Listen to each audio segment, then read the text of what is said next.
বিজেপির বুথ স্তরের কর্মী সমর্থকরা যেটা চাইছিলেন এবার সেটাতেই একবারে শিলমোহর দিয়ে দিলেন অমিত শাহ।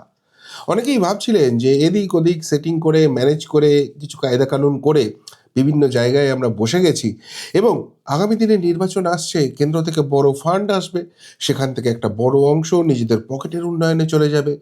আর অন্যদিকে ভুয়ো হিসেব, জোলো হিসেব পাঠিয়ে দেওয়া হবে কেন্দ্রীয় নেতৃত্বকে। তারা চুপচাপ সেটা মেনে ভাববে যে আহা দারুণ হচ্ছে এখানে। আর তলায় তলায় দিদির দলের সঙ্গে সেটিং করে সেখান থেকেও বেশ কিছু কামাই টামাই হবে। না, এবার সেই সমস্ত কিছুতে জল ঢেলে দিলেন অমিত শাহ। সংগঠন থেকে শুরু করে প্রার্থী বাছাই, স্ট্র্যাটেজি থেকে কে কি বলবেন না বলবেন তার সমস্তটা স্ক্রুটিনি হবে এবং পুরো প্রসেসটা অমিত শাহের টেবিল ঘুরে আসবে এবং তারপর সেটা ইমপ্লিমেন্ট হবে। ফলে যারা ভাবছিলেন যে সেটিং আছে, যারা ভাবছিলেন যে ভাইপোকে বাঁচাতে কাউকে কাউকে সামনে নিয়ে আসা হচ্ছে, তাদের ভুল এবার ভাঙতে চলেছে। অমিত শাহ যে স্ট্র্যাটেজিতে এবার খেলতে শুরু করেছেন, এতদিন তো খেলা হবে খেলা হবে শুনেছেন, এবার আসল খেলা কাকে বলে দেখতে পাবেন। কেন বলছে এই কথাটা? তার কারণ হচ্ছে অমিত শাহ নিয়ে একাধিক রিপোর্ট সামনে আসছে এবং সেই রিপোর্টগুলো যদি তার কিছুটাও সত্যতা থাকে, এবার কিন্তু অনেকের কপালেই দুঃখ আছে। প্রথমেই যে খবরটা সামনে আসছে সেটা হচ্ছে 26-এ বঙ্গজয়ে বিশেষ শাহী কৌশল। কোন কোন ফ্যাক্টরে জোর দিচ্ছে বিজেপি? চারটে। কলকাতায় যে 3 দিনের সফর তিনি সেরে গেছেন, তারপর চারটে বিষয় তিনি কনফার্ম করে দিয়েছেন। যে মূল আক্রমণের বিষয়বস্তু, মূল যে শাসক দলকে আঘাত করা, সেইটা এই চারটে পয়েন্টেই হবে। এর বাইরে ঘোরাফেরা করার কোনো দরকার নেই। যে লেভেলের নেতাই হোক এই জায়গাটা মেনটেন করবেন। কোন কোন চারটে পয়েন্ট বলা হচ্ছে? নাম্বার ওয়ান যেটা সব থেকে বেশি থাকবে সেটা হচ্ছে বাংলাদেশে অনুপ্রবেশ। দিব্যচন্দ্র দাসের কি হয়েছে, হরগোবিন্দ দাস, চন্দন দাস, এই যে ইস্যুগুলো আছে, সেই বাংলাদেশি অনুপ্রবেশ, এসআইআর নিয়ে কি হচ্ছে সেই সমস্ত নিয়ে কথা বলতে হবে। দুই, নারী নিরাপত্তা। আরজি কর কাণ্ড থেকে কসবা ল কলেজ, এই যে জায়গাটা পশ্চিমবঙ্গে 1000 টাকা 1200 টাকা দিচ্ছে কিন্তু তার ফলে কি অবস্থা যাচ্ছে, সেই জায়গাটা অত্যন্ত গুরুত্ব দিয়ে প্রচারে নিয়ে আসতে হবে। রাজনৈতিক হিংসা, এখানে 2026-এ জিততে না পারলে কি হবে এবং কি অবস্থায় রাজনৈতিক হিংসাত্মক পরিবেশ পশ্চিমবঙ্গে তৈরি করছে বর্তমান শাসক দলের অঙ্গুলি হেলনে, সেই জায়গাটা তুলে আনতে হবে। এবং চার, দুর্নীতি। গরু চুরি, কয়লা চুরি, রেশন চুরি, ইত্যাদি ইত্যাদি যেসব চুরি, দুর্নীতি, ডাকাতি রয়েছে সেগুলো সব সামনে নিয়ে আসতে হবে। প্রয়োজনে যাদের যাদের বিরুদ্ধে অ্যালিগেশন রয়েছে তাদের নামগুলোও সামনে নিয়ে আসবে। এবার অমিত শাহজি যখন এই স্ট্র্যাটেজিগুলো ঠিক করছেন কোর কমিটির মিটিংয়ে, তখন একটা প্রশ্ন কিন্তু উঠেছে যেটা সাংবাদিকরাও তুলেছিল, যে এখানে গ্রেপ্তারি গ্রেপ্তারি নিয়ে তো কিছু হচ্ছে না, সুতরাং সেখানে বললে ব্যাপারটা বুমেরাং হয়ে আসবে না তো? অমিত শাহজি যে কথা সাংবাদিকদের সামনে বলেছেন সেই কথা তিনি ওখানেও বলেছেন কোর কমিটির বৈঠকে, যে ওইসব নিয়ে ভাবতে হবে না, আইন আইনের পথে চলবে এবং কেন্দ্রীয় এজেন্সি সেখানে হস্তক্ষেপ করা হবে না, তারা তাদের মতো ঠিক সময়ে সঠিক কাজ করবে। এবার এই কথাটায় যাদের যা বোঝার ছিল তারা কিন্তু সেই জায়গাটা বুঝে গেছে। কিন্তু এর সেকেন্ড যে পার্টটা আছে সেটা সব থেকে ক্রুশিয়াল, সব থেকে ইম্পর্টেন্ট। এবং যারা এখনো ভাবছেন যে বাংলায় সেটিং হবে, সত্যিই আমরা ঝাঁপাবো কি না, তাহলে 2026-এর পর কি হবে, এই অংশটা পড়লে, এই অংশটা জানলে তাদের মনের সমস্ত কনফিউশন দূর হয়ে যাবে। কেন বলছে? সাংগঠনিক স্তরেও বড় সড় পরিবর্তনের ইঙ্গিত মিলছে। এই যে 3 দিনের সফর করে গেছেন, সেখানে কোনো জনসভা হয়নি, শুধুমাত্র সাংগঠনিক বৈঠক করেছেন, সেখান থেকে অনেকটা ছবি তিনি ধারণা করে নিয়েছেন। এবং শুধুমাত্র সেইটা নয়, অমিত শাহজির বিভিন্ন সংস্থা সমীক্ষা করছে, একদম এলাকা ধরে ধরে তারা রিপোর্ট পাঠাচ্ছে, সেই সব তো ছিলই এবং সেটার সঙ্গে তিনি বাস্তবতা নিজের চোখে মিলিয়ে দেখেছেন। ফলে সাংগঠনিক স্তরেও বড়সড় পরিবর্তনের ইঙ্গিত মিলছে। সূত্র জানাচ্ছে অমিত শাহ নিজে রাজ্যের সংগঠনের রিপোর্ট নিচ্ছেন। দুর্বল জেলা নেতৃত্বে রদবদল, নতুন মুখ তুলে ধরা এবং বুথ স্তরে কর্মীদের আরও সক্রিয় করার উপর জোর দেওয়া হচ্ছে। যে বা যারা এটা করতে পারছেন না, সবটাই নজরদারি, সবটাই মনিটরিং চলছে, সুতরাং এতটাও সহজ জিনিস নয়। এর পাশাপাশি তো নিজের দল গেল, যে বিপক্ষের বিরুদ্ধে লড়তে হবে, তৃণমূলের অন্তর্কলহ এবং বিরোধী শিবিরের অসন্তোষকে রাজনৈতিকভাবে কাজে লাগানোর পরিকল্পনাও রয়েছে। সুতরাং আগামী দিনে যে বেশ কিছু জায়গায় পলিটিক্যাল গেম হবে এবং সেখানে ওই গেল গেল গেল গেল রব তুললে হবে না। এইটুকুনি মাথায় রাখবেন, যেখানে যা যোগদান হবে, যেখানে যা জিনিস ঘটছে, তার পিছনে কোথাও গিয়ে দিল্লি থেকে খোদ অমিত শাহজির গ্রিন সিগন্যাল আছে। এবং তিনি রাজনীতিটা আমার আপনার থেকে অনেক ভালো বোঝেন এবং বাংলাটাকে জেতার জন্য তিনি পাখির চোখ করে নিয়েছেন। সুতরাং সেই পলিটিক্সের অন্তর্গত বেশ কিছু ডিসিশন হবে, যেটা আপনার আপাতভাবে মনে হবে যে এটা কি হয়ে গেল, কিন্তু ধীরে বৎস ধীরে একটু সময় দিলেই বুঝতে পারবেন সেটা কেন হয়েছে। এবার এই যে জায়গাটা হচ্ছে, কতখানি তিনি গুরুত্ব দিচ্ছেন একটা জিনিস দেখলেই আপনারা স্পষ্ট হয়ে যাবে। অমিত শাহজির সফর ছিল, তার কিছুদিন আগেই নিশীথ প্রামাণিক, যিনি আগে অমিত শাহজির ডেপুটি ছিলেন, তিনি দিল্লি উড়ে যান। এমনি এমনি নয়, অমিত শাহজি ডেকে পাঠিয়েছিলেন এবং তার সঙ্গে দীর্ঘক্ষণ বৈঠক করেন। এবার মাথায় রাখতে হবে যে বাংলায় ভূপেন্দ্র যাদবজি এবং বিপ্লব দেবজিকে খুব খুব বড় দায়িত্ব কিন্তু অমিত শাহজি দিয়েছেন। তারা সেই সময় উত্তরবঙ্গে ছিলেন এবং এইসব জায়গায় বৈঠক করছিলেন যেখানে নিশীথ প্রামাণিকের উপস্থিতি অত্যন্ত দরকার ছিল। কিন্তু তা সত্ত্বেও অমিত শাহজি আলাদা করে নিশীথ প্রামাণিককে ডেকে পাঠালেন, তার সঙ্গে বৈঠক করলেন। কি ব্যাপার, এদের বাইরে কেউ জানে না। কিন্তু একটা জিনিস স্পষ্ট হয়ে যাচ্ছে যে অমিত শাহজি যাকে ট্রাস্ট করেন, যার সঙ্গে কাজ করেছেন, কাজ করে এই আস্থা হয়েছে যে হ্যাঁ এর মধ্যে পোটেনশিয়াল আছে, তিনি তার উপরই বাজি ধরেন। এবং ভবিষ্যতে যদি এমন জায়গা আসে যেখানে পার্টির জন্য, দলের জন্য, দলের লাইনের জন্য অনেককে এক ছাতার তলায় আনতে হয়, কাজ করতে হয়, কিন্তু তার মানে এই নয় সবাইকে একদম এক জায়গায় নিয়ে তিনি চলে এসছেন, সবার পজিশন সেম না। যাকে যা পজিশন দেওয়ার, যাকে যে দায়িত্বটা দেওয়ার সেটা তাকেই দেওয়া হবে। সুতরাং ওই নিয়ে কনফিউশনের কোনো দরকার নেই। এতদিন আলাদা ছিল, নতুন চলে এসছে, বা নতুন চলে এসছে বলে এতদিন যাকে গুরুত্ব দেওয়া হয়েছিল তিনি কণ্ঠাসা হয়ে পড়েছেন, তাকে দিয়ে আর হচ্ছে না, তিনি ডাউন হয়ে গেছেন। প্রচুর তোলামুলি প্রচার দেখবেন, বিভ্রান্ত হবেন না। প্রত্যেকটার পিছনে অমিত শাহজির মস্তিষ্ক আছে এবং সেটা ঠান্ডা মাথার মস্তিষ্ক। আরও কয়েকটা উদাহরণ দিলে আপনারা বুঝতে পারবেন। যেমন ধরুন, এই যে তিনি 3 দিনের সফর করেছেন, সেখানে বিভিন্ন স্তরে তিনি বৈঠক করেছেন। লোকসভায় যেসব প্রার্থীরা জিতেছেন, হেরেছেন, তাদেরকে নিয়ে বৈঠক করেছেন, বিধায়কদের নিয়ে বৈঠক করেছেন, দলের সংগঠনের বিভিন্ন গুরুত্বপূর্ণ পদে যারা আছেন তাদের নিয়ে বৈঠক করেছেন। সেখানে কি কি স্ট্র্যাটেজি বা কি কি জিনিস নিয়ে আলোচনা হয়েছে জানেন? পথসভা, জনসভা, রথযাত্রা, অর্থাৎ 2026কে ঘিরে আপনাদের কি স্ট্র্যাটেজি রয়েছে। অনেকেই বলেছে যে এইখানে গিয়ে একটা এরকম বড় সভা করে নেবো। কাকে চাইছেন? কোন নেতাকে চাইছেন? কোনো ডেট ফিক্স করেছেন? তিনি এলে ওই অঞ্চলে সভা করলে কতগুলো বিধানসভা কভার হবে? কোনো আইডিয়া আছে? কতগুলো লোকের জনসমাগম করতে পারবেন? কত বড় মাঠ আছে ওখানে?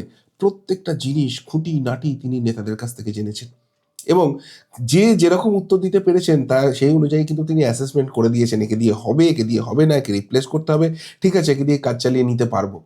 হাওয়ায় ভেসে তিনি কোনো কাজ করছেন না।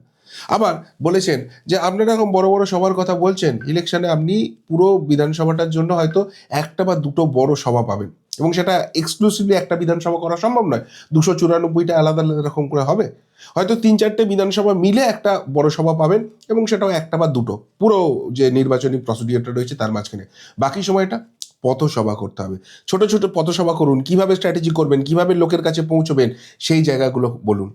বা রাজ্য স্তরের নেতাদের সঙ্গে যখন বৈঠক করছেন, বলছেন যে রথযাত্রা করতে হবে, আপনারা স্ট্র্যাটেজি নিয়েছেন খুব ভালো, কিভাবে রথযাত্রাটা এক্সিকিউট করবেন এবং সেখানে নিজস্ব ইনপুট দিচ্ছেন যে ঠিক আছে একই দিনে 5টা জায়গা থেকে রথযাত্রা শুরু করুন এবং তারপর সেই রথগুলো একই দিনে এসে একটা জায়গায় মিট করবে, সেখানে একটা বড় সমাবেশ করুন।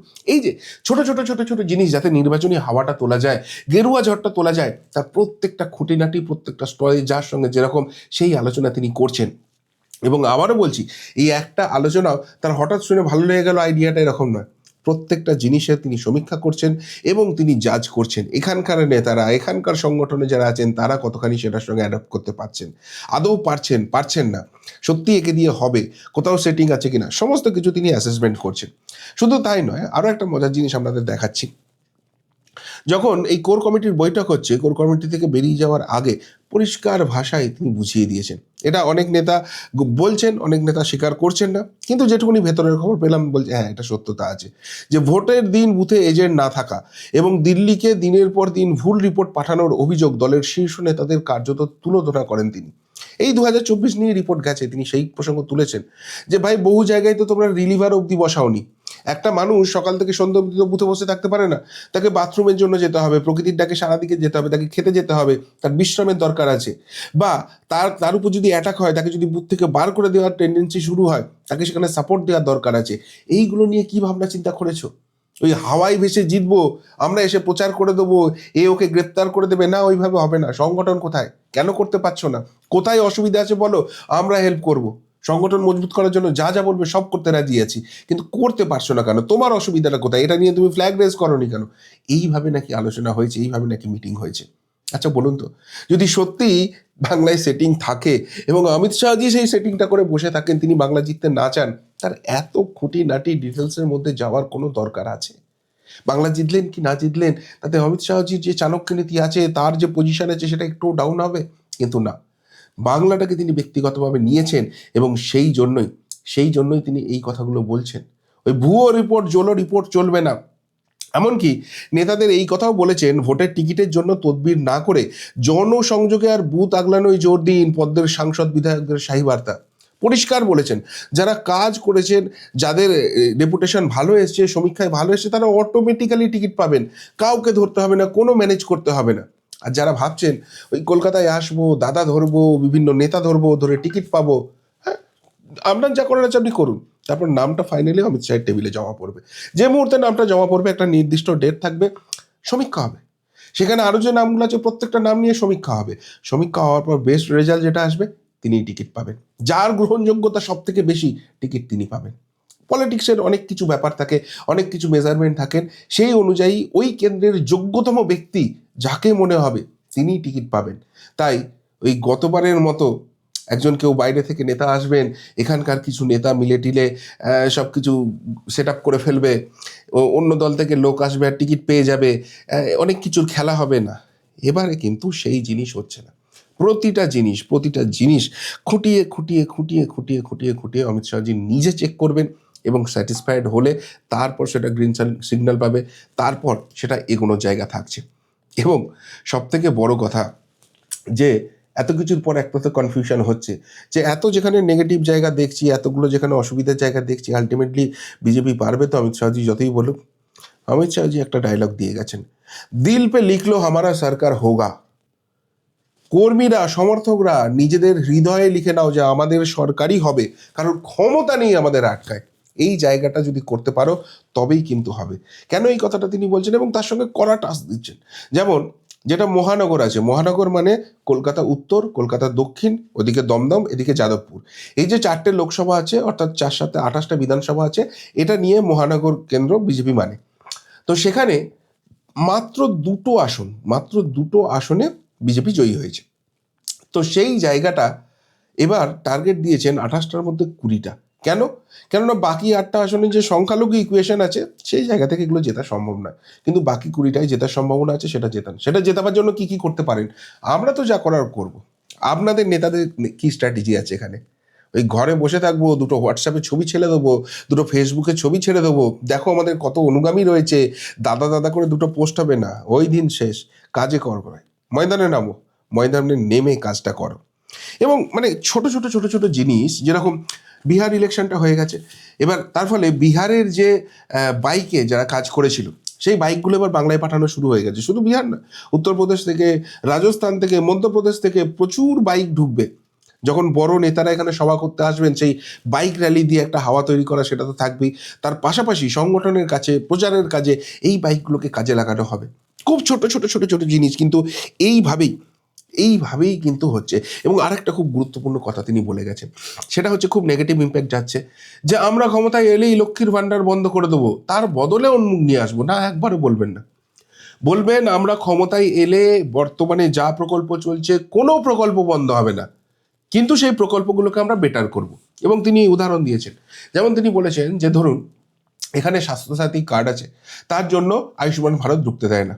আয়ুষ্মান ভারতে 5 লাখ টাকা সারা ভারতবর্ষের আপনারা পান, আর এখানে 5 লাখ টাকা শুধুমাত্র পশ্চিমবঙ্গের পান, সেখানে অনেক বাধ্যবাধকতা আছে। তো যেহেতু রাজ্য সরকার স্বাস্থ্যসাথী এখানে চালাচ্ছে 5 লক্ষ টাকার, আমরা যদি ক্ষমতায় আসি তাহলে ওই কেন্দ্রের আয়ুষ্মান ভারতের 5 লক্ষ টাকা এর সঙ্গে যোগ করে দেবো। তাহলে আপনারা কি পাবেন? যদি ডবল ইঞ্জিন সরকার হয়, আপনারা পাবেন এবার থেকে 10 লক্ষ টাকা, 5 লক্ষ টাকার বদলে 10 লক্ষ টাকা পার হেড হয়ে যাবে, এবং সেটা সারা ভারতবর্ষ জুড়ে। প্রচারটা এইভাবে করুন, বা মানুষের সামনে সত্যিটা এইভাবে তুলে ধরুন, যে ডবল ইঞ্জিন সরকার করলে তার বেনিফিটটা কি, এইটা বন্ধ করে দিয়ে ওইটা চালু করব, একদম এই ধরনের কোনো কথা নেই। অর্থাৎ সোজা কথায় খুঁটিনাটি একদম যেগুলো বেসিক জিনিস, সেগুলোতে অবধি তিনি ফোকাস করছেন এবং সেটাকে কিভাবে ইমপ্লিমেন্ট করা হচ্ছে সেটাকে পুরোপুরি তিনি মনিটর করছেন। আর তাই এই জায়গা থেকে যদি কেউ মনে করেন যে এবার এই খেলাটা খুব ইজি হবে, ওই অমিত শাহজি নরেন্দ্র মোদীরা খেলে দেবেন আর আমরা সব নেতামন্ত্রী হয়ে শপথ নেব, না, এবার দৌড় হবে, বেশ ভালো রকম দৌড় হবে এবং যারা পারফর্ম করতে পারবে না তাদেরকে চেঞ্জ করে নতুন মুখ উঠে আসবে। পারফর্ম করতে পারলে তার রিওয়ার্ড অটোমেটিক্যালি আসবে। পুরো জিনিস যেটা হবে সেটা অমিত শাহের টেবিলের থ্রু দিয়ে হবে। ওই হাওয়ায় ভাসিয়ে রিপোর্ট যাবে আর তাতে স্ট্যাম্প পড়ে যাবে, ওই জিনিস এবার শেষ। আর সত্যিই যদি এই লড়াইটা করে, জিতবে হারবে পরের ব্যাপার, অ্যাটলিস্ট ফাইটের জায়গায় যেখানটায় পৌঁছে যাবে না, এবারে কিন্তু অনেকেই চোখে সর্ষে ফুল দেখা শুরু করবে। কি বলেন আপনারা? উত্তরটা অবশ্যই কমেন্ট বক্সে কমেন্ট করে জানাবেন। এখনকার মতো এখানেই শেষ করলাম, ফেরত আসছি নতুন প্রতিবেদন নিয়ে খুব তাড়াতাড়ি। ভালো থাকবেন, সাথে থাকবেন, পাশে থাকবেন। নমস্কার।